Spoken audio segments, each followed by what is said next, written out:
What is the saddest thing you've ever seen? My sister's final goodbye, the birthday I'll never forget. I was 12 years old when my world shattered.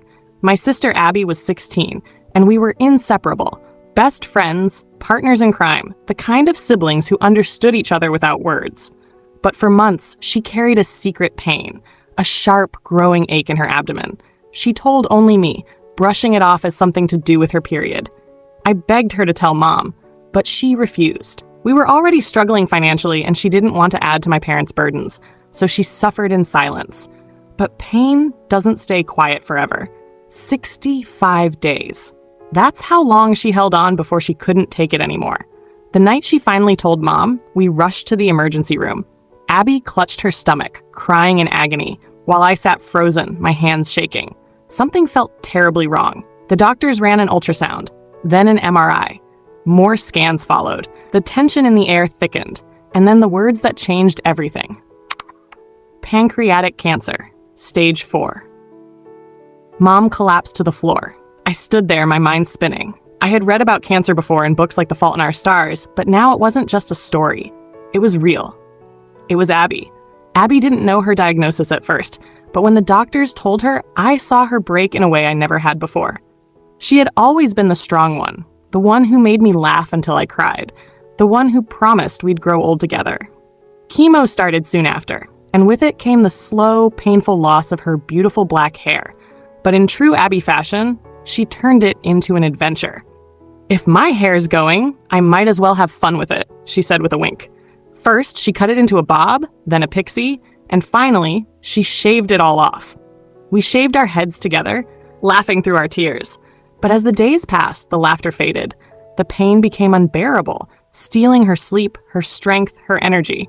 I watched my sister slip away, piece by piece. December 12th, my birthday. I was excited for once. My friends had showered me with gifts, and I couldn't wait to share them with Abby. She loved surprises, and I knew she'd be thrilled. But when I got home, something was off. Dad looked hollow, his face pale. Mom wasn't home. Abby was at the hospital. I insisted we go to her immediately. The moment we stepped into her room, I knew. She was in pain, more pain than I had ever seen her in. Mom was shouting for the doctors, but Abby, through the agony, managed a weak smile when she saw me.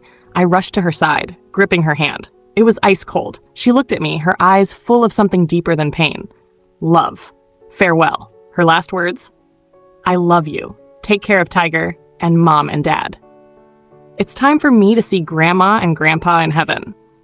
At 16:07 p.m. on my birthday, my sister took her final breath. I cried for a month straight. I still cry every day, but never in front of my parents. If I break, they'll break too. So I carry my grief quietly.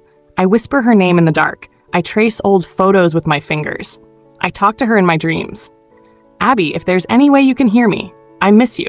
I love you. If you can, please come back. My world isn't the same without you. I hope you're at peace. From ashes to glory, my neighbor lost everything overnight.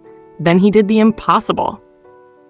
It was midnight in early spring when I stood frozen, helplessly watching my neighbor's barn burn to the ground. The fire raged like a monster, devouring everything in its path. The thick, acrid smoke choked the air, mixing with the gut-wrenching sound of cows moaning in terror.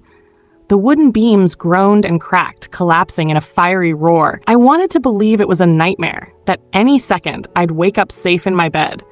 But the heat, the stench, the chaos, it was all too real. We live in a tight-knit farming community, and this family, Luis and Louise, are among the most respected people I know. They are more than just neighbors, they are good friends. And that night, their entire world was being reduced to smoldering ruins before our eyes. Louise, wrapped in her thin housecoat, wandered aimlessly around the yard, her face a mask of shock and confusion. There was real fear that the fire might spread to the house. Desperately, she moved random objects away from the barn, clinging to some sense of control. A few of us women gathered around her, trying to offer comfort. But what do you say to someone watching their life burn away? Then I saw Louis. He wasn't shouting. He wasn't moving. He just stood there, silent. His eyes, haunted, empty, broken, are something I will never forget. This was more than just a barn. It was his legacy, passed down through 4 generations, his livelihood, his passion, his very identity. Inside were over 100 cows, many of them calves. His entire routine, his purpose, had been torn away in mere hours. When he finally spoke, his voice was hollow. Je n'ai plus de vie. I have no more life. The next morning, the scene was worse than I ever could have imagined. The air was thick with the stench of charred wood and burned flesh. The blackened remains of the barn stood like a graveyard of memories. No words could describe the devastation. We did everything we could to help, but Louise, strong, resilient Louise, refused to let grief consume her. She returned to work almost immediately. As her colleague, we all told her we'd support her however we could. She simply shook her head. I need stability, she said. At home, it's chaos. I need something to feel normal. Despite the tragedy, they did not give up. After deep soul-searching and an outpouring of support from the farming community, they made a decision that stunned us all. They would rebuild, not just any barn, a modern, state-of-the-art freestall barn, a fresh start, a new beginning. When the construction was complete, they held an opening event. The entire community showed up, people driving in from miles away to celebrate this incredible rebirth. There was laughter, music, and dancing. Louis and Louise, always the generous souls, even gave visitors a private tour of the new facility. With humility and pride, they explained how it all worked. I was especially amazed by the new milking station, something that fascinated both farmers and city people alike. But more than anything, I watched Louis. The last time I had seen his eyes like this, they were filled with despair. But that day, they shone with something else. Pride, gratitude, a deep, unshakable joy. From the ashes, he had risen. His family had risen. I still remember the look in his eyes that night as the barn burned, and I will never forget the look in his eyes when he got his life back. Louis and Louise are more than survivors. They are a testament to resilience, to hope, to the power of a community that refuses to let one of its own fall. I feel truly blessed to call them my friends. The last pickle, the moment grief finally broke me. My mother was diagnosed with lung cancer in late December. Treatments were set to begin in January, but then pneumonia struck and everything changed. The last time she was awake and fully coherent, I had just finished a long shift at work. She was hiding her pain from everyone, me, my brother, my aunt, and even her boyfriend. I hadn't visited her in those first few days because she told me not to. But on the 3rd day, my aunt called. She asked why you haven't come. That was all I needed to hear. That night, I sat by her hospital bed for hours, filling the room with nonsense. Stories from work, petty drama, my cat, her dog, my brother's latest relationship mess. We talked about everything except what was really happening. I knew something was wrong. I felt it in my gut, but I told myself I was overreacting. She sent me home around midnight, playfully scolding me to get some sleep and promising I could visit tomorrow. The next day, she was airlifted to one of the best cancer hospitals in the country. The next 2 weeks were a blur of hope and heartbreak. First, she declined. The pneumonia worsened, and they had to intubate her. We nearly lost her. Then she rallied, stronger than before, breathing on her own again. The swelling from the medications was so severe that when I held her hand, fluid seeped through her skin. She barely spoke, but she was alive. Then the decline started again, a slow, cruel stair-step fall that we didn't recognize at first. One day she seemed okay, the next she wasn't. Each better moment was a lie, a brief illusion before the next drop. The day she died, I wasn't in the room. Her boyfriend and I had gone downstairs to grab food. Something in me screamed to get back upstairs. I took the elevator.